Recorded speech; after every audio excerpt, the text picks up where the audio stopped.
அனைவருக்கும் வணக்கம் நண்பர்களே. இனி வருகின்ற நாட்கள் அனைத்தும் நல்ல நாளாக மாறட்டும். முருகப்பெருமானின் அருளால் உங்களுடைய வேண்டுதல் பிரார்த்தனை கனவு எதுவாக இருந்தாலும் நிறைவேற தவறாமல் ஓ முருகா போற்று என்னும் மந்திரத்தை 3 முறை கமெண்ட் பண்ணிட்டு மனதார வேண்டுதல் வைங்க, நிச்சயம் நிறைவேறுங்க.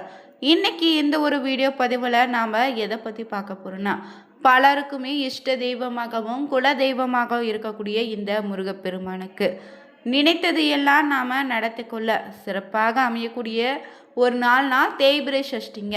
தொட்டதெல்லாம் வெற்றியாக மாற்றித்தரக்கூடிய ஒரு நாள்னா அதுவும் தேய்பிரை சஷ்டி தான். நம்முடைய கஷ்டங்கள் சங்கடங்கள் நம்ம வாழ்க்கையில் தீராதே நினைச்ச பிரச்சனைகள் கூட சரி செய்து தரக்கூடிய ஒரு நாள்னா அது தேய்பிரை சஷ்டிங்க.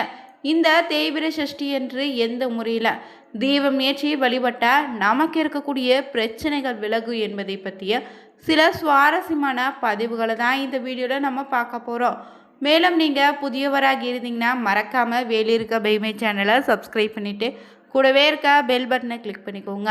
தனிப்பட்ட முறையில் உங்கள் ஜாதக ரீதியாக இருக்கக்கூடிய பிரச்சனைக்கு சரியான ஒரு பரிகாரத்தை பெற்றுக்கொள்ள நினைச்சிங்கன்னா வீடியோவில் டிஸ்கிரிப்ஷன் கீழே நம்பர் கொடுத்துருக்கோம். அந்த நம்பருக்கு நீங்கள் நண்பர்களே வீடியோக்குள்ளே போகலாம். நம்முடைய வாழ்க்கையில் எப்படிப்பட்ட ஒரு கஷ்டமும் தீர்த்து வைக்கக்கூடிய ஒரு தெய்வம் தான் முருகப்பெருமானுங்க. சஷ்டியில் இருந்தால் அகப்பையில் குழந்தை பாக்கியம் கிடைக்குன்னே முருகப்பெருமானுக்கு நிறைய பேர் பார்த்தீங்கன்னா சஷ்டியில் விரதம் இருந்து வழிபடுவீங்க. ஆனால் திதிகளில் 6வது திதியாக வரக்கூடிய சஷ்டி ஆறுமுகனுக்குரிய திதிங்க. இந்த நாளில் நமக்கு இருக்கக்கூடிய என்ன குறையினாலோ அது நீங்கள் வேண்டுன்னு முருகனிடம் மனதார வேண்டிக் கொண்டாலே அது நிச்சயம் நிறைவேறுன்னு சொல்லுவாங்க. வெற்றி மேலே வெற்றி கிடைக்க சஷ்டி என்று முருகனிடம் இந்த முறையில் வேண்டிக்கோங்க, நிச்சயம் நிறைவேறுங்க. சஷ்டி பார்த்தீங்கன்னா முருகப்பெருமானுக்குரிய திதிங்க.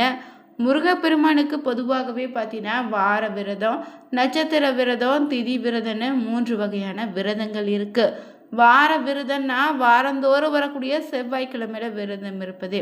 நட்சத்திரம்னு பார்த்தீங்கன்னா முருகனுக்குரிய கிருத்திகை நட்சத்திரத்தன்று விரதம் இருப்பதுங்க. திதினா சஷ்டிங்க. இதில் மாதத்தில் பார்த்தீங்கன்னா வளர்பிறை சஷ்டி தேய்பிறை சஷ்டின்னு மாதத்தில் 2 முறை இந்த சஷ்டி திதி அமையும்.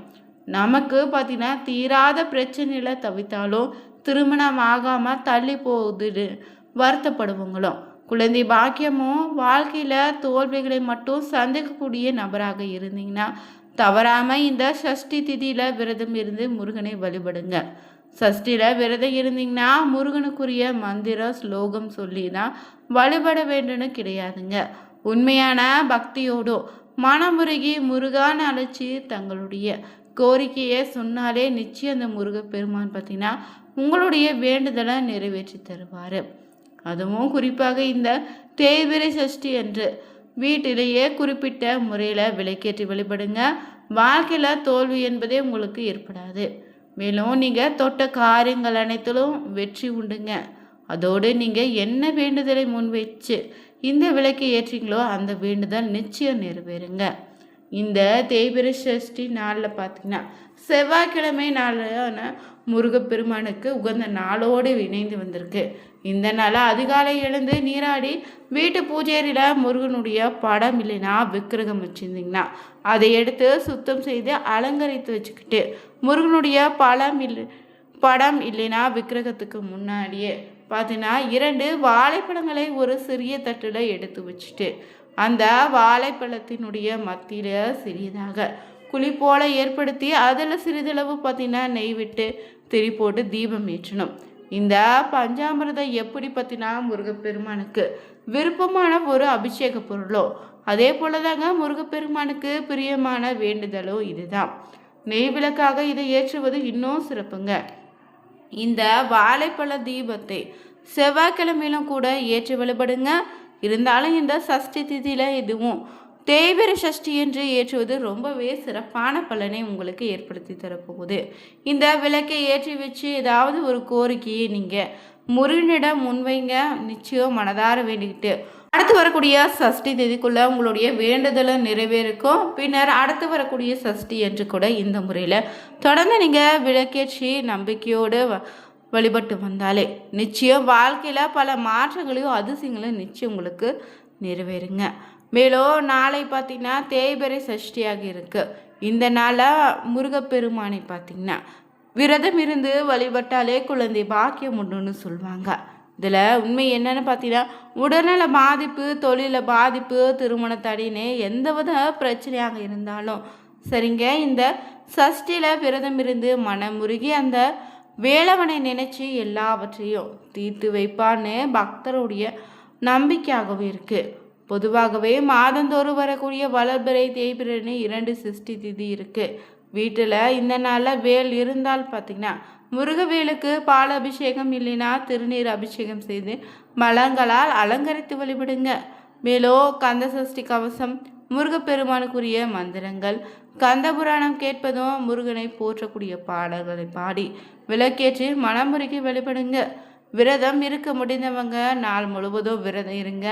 இருக்க முடியாதவங்க பால் பழம் மட்டும் சாப்பிட்டு விரதம் இருக்கலாம்.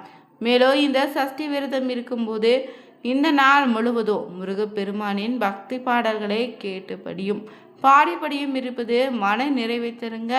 இந்த நாளில் முடிந்தவங்க அருகில் இருக்கக்கூடிய கோவிலுக்கு சென்று முருகனை வழிபட்டு அன்னதானம் இல்லைன்னா தங்களால் முடிந்த உதவியை மற்றவங்களுக்கும் செய்து வரலாம்.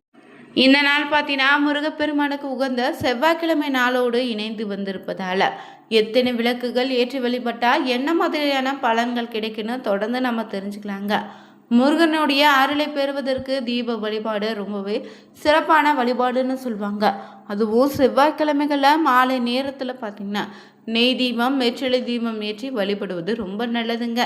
முருகப்பெருமானை வழிபடும் போது எத்தனை தீபங்கள் ஏற்றி வழிபட்டா என்ன பிரச்சனை தீரும், எதனால் என்ன மாதிரியான பலன் கிடைக்குன்னு தொடர்ந்து நம்ம பார்த்துட்ருக்கோம். அந்த வகையில் 6 படை வீடு கொண்ட முருகனுக்கு நீங்கள் 6 விளக்குகளை ஏற்றி வழிபடுவதால் 6 முகனினுடைய ஆசீர்வாதம் நிச்சயம் உங்களுக்கு உண்டுங்க. முருகனுக்கு செய்யக்கூடிய எந்த ஒரு விஷயத்தையும் நீங்கள் ஆறாக செய்வதும் உங்களுடைய வேண்டுதலை எளிதில் நிறைவேற்றி தரும். மேலும் ஒரு கார்த்திகை மாதத்தில் பார்த்தீங்கன்னா வளர்பிறையில் வரக்கூடிய மகா கந்த சஷ்டி விரத நாட்கள் 6 நாட்கள் தொடர்ந்து விரதத்தை கடைபிடிப்பது வழக்கம். இந்த நாட்களில் முருகனின் மந்திரத்தை உச்சரித்து முருகனை நினைச்சு உண்ணாமல் நோன்பு இருந்து குழந்தைகள் பெண்களுக்காக விரதம் இருந்து வழிபடுவது வழக்குங்க. மேலும் இந்த சஷ்டி நாட்களில் மட்டும் இல்லைங்க, பொதுவாகவே செவ்வாய்க்கிழமையில் முருகனுக்கு விரதம் இருந்து வழிபடலாம். மேலும் இந்த நாளை திருவிளையாடல்கள் படித்தும் திருப்புகள் பாடி கந்த சஷ்டி கவசம் பாராயணம் செய்பவங்களுக்கு, முறையாக விரதம் இருப்பவங்களுக்கும் நிச்சயம் அல்ல குறையாத செல்வத்தை வாரி வழங்கிடுவார் இந்த முருகப்பெருமான். குறிப்பாக இந்த சஷ்டி என்று குழந்தை பேர் உண்டாக வேண்டும் நினைச்சவங்க செவ்வாய்க்கிழமையில் முருகப்படத்தை வைத்து அவருக்கு முன்னாடியே 6 விதமான நெய்வேத்தியம் படைத்து 6 புதிய அகல் விளக்குகளில் நெய் தீபம் ஏற்றி மனதார முருகனுக்கு நீங்கள் அபிஷேகம் செய்து வழிபட்டு வந்தீங்கன்னா வேண்டிய வரம் வேண்டியபடி கிடைக்குங்க. மேலும் சக்கோண கோலமிட்டு விளக்கு ஏற்றுவதும் வெற்றிலை தீபம் ஏற்றுவதும் உங்களுக்கு சிறப்பான பலனை கொடுக்கும். அதே போல் சொந்த வீடு கட்ட வேண்டுன்னு, சொந்த நிலம் வாங்க வேண்டுன்னு ஆசை உடையவராக இருந்தீங்கன்னா செவ்வாய் பகவானுடைய அருள் நிச்சயம் தேவை. வீடு பேரு அமைய அவருடைய அதிபதியாக விளக்கக்கூடிய இந்த முருகனை வழிபடுங்க. முருகப்பெருமானுக்கு 6 விளக்குகளை செவ்வாய்தோறும் ஏற்றி மனதார பிரார்த்தனை செய்து வந்தீங்கன்னா விரைவிலேயே சொந்த வீடு கட்டக்கூடிய யோகமும் உண்டாகும். அதே போல் கணவன் மனைவிக்கிடையே அடிக்கடி சண்டை சச்சரவு, மனைவிக்குள்ள சண்டை, கருத்து வேறுபாடுன்னு நிலவினா வீட்டில் எளிமையான முறையில் முருகனுடைய பரிகாரத்தை மேற்கொள்ளலாம். சாதாரணமாகவே முருகனுடைய படம் நிச்சயம் உங்கள் வீட்டில் இருக்கும். அந்த படத்துக்கு தம்பதியராக சேர்ந்து மாலையிட்டு புதிய 6 அகல் விளக்குகளை தீபம் ஏற்றிய முருகனுடைய மந்திரங்களை உச்சரித்து ஒன்றாக பூஜை செய்து வந்தீங்கன்னா நிச்சயம் உங்களுக்குள்ள இருக்கக்கூடிய கருத்து வேறுபாடுகள் மறைந்து மன ஒற்றுமை நிச்சயம் ஏற்படும். வீட்டில் இதனால் மகிழ்ச்சியும் நிலவுங்க. மேலும் கடவுளுடைய நம்பிக்கை உங்களுக்கு இல்லைனாலும் ஒரு முறை இதை செய்து பாருங்க, உங்களுக்கு ஆச்சரியப்படும் விஷயங்கள் எல்லாம் நடக்க ஆரம்பிக்கும். வளர்பிறை தேய்பிறைன்னு 2 சஷ்டி திதிகளும் முருகனே இந்த முறையில் வழிபட்டு வாங்க, எண்ணமெல்லாம் ஈடேறும். அது மட்டும் இல்லை, அடிக்கடி முருகன் கோவிலுக்கு சென்று தரிசனம் செய்து வந்தாலே பார்த்தீங்கன்னா எண்ணற்ற நன்மைகள் நடக்க ஆரம்பிக்கும். இந்த கலியுகத்தில் கண் கண்ட தெய்வமாக இருக்கக்கூடிய முருகனுக்கு மாறுபடி வீடுகளில் பழனியில் இருக்கக்கூடிய நவபாஷான சிலை இன்னுமே விஞ்ஞானிகள் வியக்கும் ஒரு அதிசயந்தாங்க. எனவே வாரந்தோறும் வரக்கூடிய முருகப்பெருமானுக்கு உகந்த 6 விளக்குகள் ஏற்றி வழிபட்டு வாங்க. நிச்சயம் நீங்கள் எதிர்பார்க்க முடியாத அளவுக்கு அதிசய மாற்றத்தை நடப்பதை நீங்கள் கண்ணால் பார்க்க முடியும். இந்த பதிவு பிடிச்சிருந்தா நீங்களும் முருக பக்தராக இருந்தீங்கன்னா எந்த நாளாக விரதம் இருந்து வழிபடுவீங்கன்னு மறக்காமல் கமெண்ட் பண்ணுங்கள். புதியவராகி இருந்தீங்கன்னா சேனலை சப்ஸ்கிரைப் பண்ணிக்கோங்க. அனைவருக்கும் நன்றி நண்பர்களே.